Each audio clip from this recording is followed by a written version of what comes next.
I used to work part-time at a small funeral home in rural Ohio when I was in college.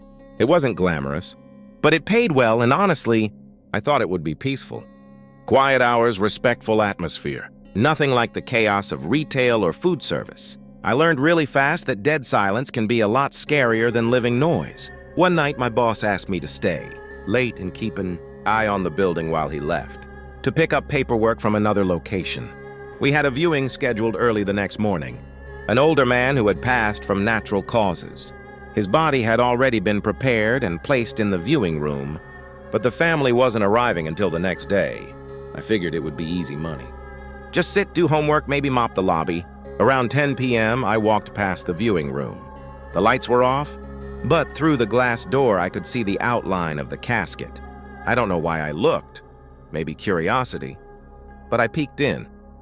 The casket lid was closed. I kept walking. No reason to think anything of it. About an hour later, while I was cleaning in the hallway, I heard something. A soft thump. It came from the viewing room. I froze. I knew for a fact that I was the only living person in that building. I slowly walked over and opened the door.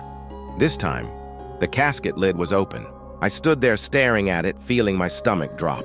I tried to tell myself my boss must have opened it earlier and I just hadn't noticed. Maybe I was tired, maybe my eyes were playing tricks on me. But then I saw movement. Not big, just a small shift. The man's hand was resting differently than before, slightly bent like it had moved. I backed out of the room and shut the door. I pulled out my phone and texted my boss. "Hey, did you open the casket before you left?" He replied a minute later. "No, why?" At that exact moment, the lights in the hallway flickered, and I heard it again. Thump. This one loud. Like a fist hitting wood, I ran. I sat in the lobby with all the lights on, staring at the hallway, refusing to look away. After a few minutes, I heard something else. Slow footsteps, bare feet against tile, coming from the viewing room. I didn't breathe. I didn't move. And then, just around the corner, a shadow appeared. Tall, still, like someone standing there watching me. My phone buzzed again.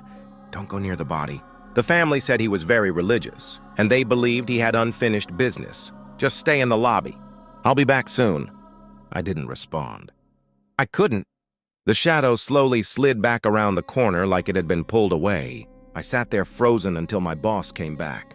We checked the viewing room together. The casket was shut tight again. The man was perfectly still inside. Nothing out of place. To this day, I try to tell myself bodies settle. Muscles twitch, air shifts inside lungs. But I know what I saw, and I know what I heard. That wasn't settling. Someone who was supposed to be dead got up. This happened when I was a mortuary transport driver, not inside a funeral home, but doing pickups for one. One night I was called to pick up a body from a very old funeral home that partnered with our company. The place had been around since the 40s, barely renovated, and honestly looked like a haunted mansion more than a business. The director warned me before I entered. Don't mind the noises. The building settles. Right. I signed paperwork and followed a staff member to the back. He was pale and shaky and wouldn't even walk down the hallway with me. He handed me directions and said, "Just don't stay in there long." That should have been my first red flag. I walked to the back cooler, the room where they stored bodies before embalming. The door was thick metal with a heavy latch. I opened it, stepped inside, and instantly felt the temperature drop hard, cold enough that I could see my breath. That wasn't normal. These coolers are controlled, but not freezer cold. There were 4 bodies covered with sheets, lined neatly on racks. I checked the toe tags, found the one I needed, and rolled the gurney over. I started to move the body when I heard scratching. Soft but steady, coming from another table. I froze. There was no mistaking it. A dragging sound like nails against metal. I turned slowly toward the sound. One of the sheets was shifting. I felt all the hair on my arm stand up. I whispered, "Hello?" No answer, just that scratching. Then a low, muffled whimper. My brain went into panic mode. I'd heard stories about premature declarations of death, rare but real cases where people woke up in morgues. I moved toward the sheet, hands shaking, ready to pull it back. Then suddenly, bang, bang, bang, something slammed against the inside wall of the cooler from the other side of the room. I jumped and dropped my flashlight. The room went pitch black. I heard breathing. Not my own. Heavy, raspy, right beside me. The cold felt like it was sinking into my bones. My shaking hands found the flashlight, and when I turned it on, every sheet was motionless again. I didn't think. I grabbed the body I came for and rushed toward the exit. But when I went to leave, the latch on the inside had frozen shut. My fingers numbed as I tried to yank it open. My breath was loud, too loud. Then behind me, slow footsteps on concrete, getting closer. I slammed my shoulder into the door. The metal creaked but wouldn't budge. The footsteps stopped right behind me, like someone standing inches away. I didn't turn around. I just kept slamming into the door until finally, it burst open and I fell forward into the hallway. Warm air hit my face. I scrambled up and slammed the cooler shut. The staff member looked terrified when he saw me. He knew. He knew that wasn't settling pipes or old building noises. As I wheeled the body out, he whispered, "No one should go in that cooler alone. Not after midnight."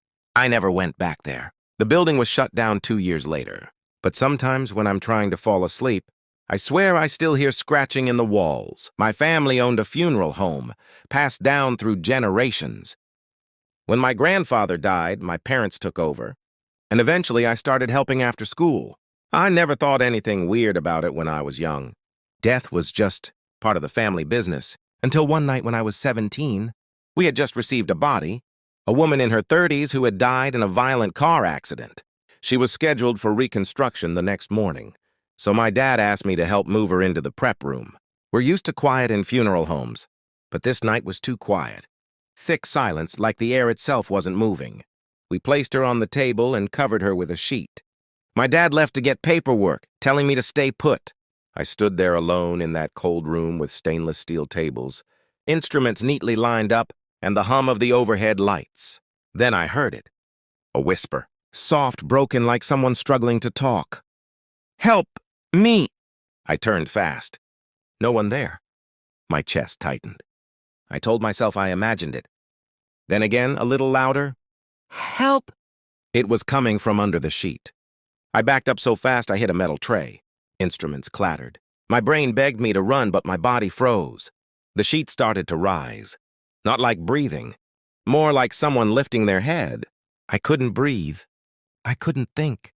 Then the whisper changed. Slow, drawn out, almost angry. "Why didn't you help me?"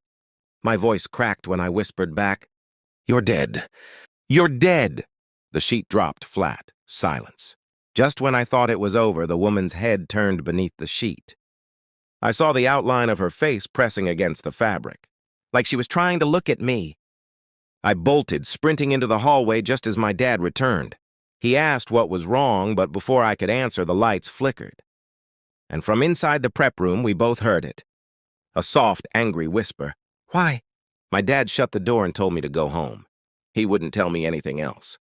Later that night, he finally came into my room and said, "Sometimes people don't accept death right away. Some linger. We don't talk to them. We don't answer them." Then he looked me dead in the eyes and said, "And if they speak, you never ever speak back. It gives them something to hold on to." That funeral home is still in my family. I refuse to enter the prep room alone. To this day, every time I see a covered body, I expect the sheet to turn and face me again and whisper that same horrible question.